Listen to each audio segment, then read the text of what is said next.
The holidays start here at Kroger with a variety of options to celebrate traditions old and new.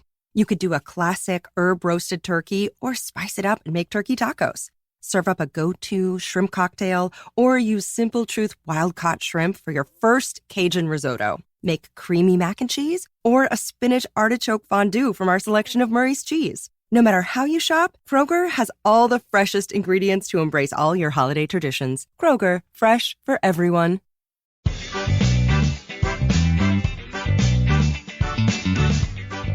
Welcome to the Instagram Stories. I'm your host, Daniel Hill. Our top story today comes from friend of the show, Matt Navarra.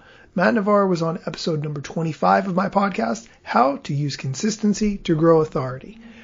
Today's news is that Matt Navarra demonstrated on his Instagram that they have added a captions sticker for stories.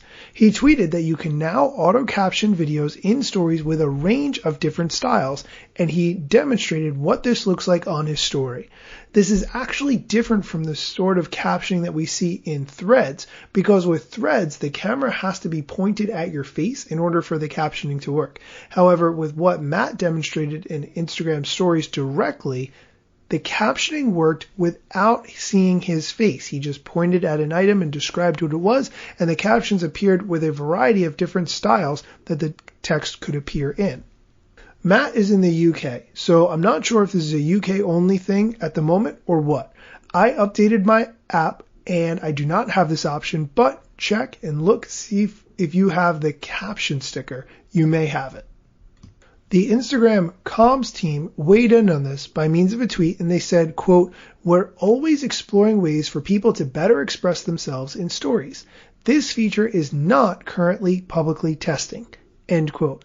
So it may be a glitch that some people have it. Matt tweeted that it shows up as internal only when you use the feature in a story and ultimately fails to publish.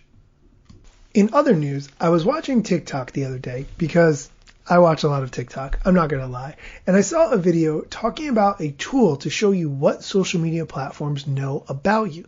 But digging deeper than the normal, here are the things it knows you like, more in line with trying to figure out your personality type, your religion, your intelligence level, the age you act, and much more. It's called ApplyMagicSauce.com, and it's from the University of Cambridge.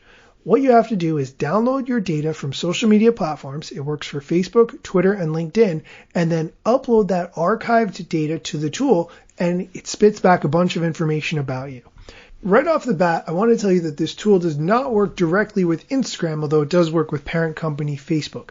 I messaged the people behind the tool, and they responded that they do not have image-based prediction models in the tool yet, so they're not doing anything with Instagram. They plan to do it at some point in the future, but no idea when. Okay, so let's work with the data that we can use. I uploaded everything, and it says, based on my Facebook data, that my digital footprint closely resembles that of a 25 to 29-year-old, and guessed that I was likely 26. That's inaccurate because I'm 41. Also, it said that my digital footprint is fairly androgynous. It suggests that I'm probably female, but I do not repress my masculine side online. I do not know what that means. It points out, based on some of the things that I've liked on Facebook, which likes make me appear older. For instance, I've liked the bands All Time Low, No Doubt, and Matchbox 20, which makes me appear older. These other things that I've liked, though, make me appear younger. For instance, I've liked the band Something Corporate, Amazon.com, and Rob Thomas, who is a member of Matchbox 20, so I'm not really sure how that works. The most interesting part was what conclusion Facebook drew about my religious orientation and political orientation.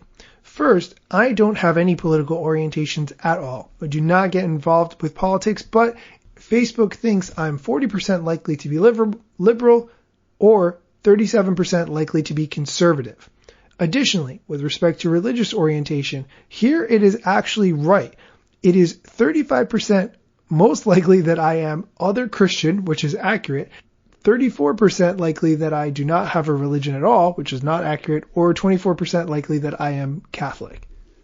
Anyway, I think this tool is really interesting because I constantly want to know what the social media platforms know about me. I try to really limit the amount of information that they get by not liking as many things as possible, but you may have interesting results. Check out this tool, applymagicsauce.com.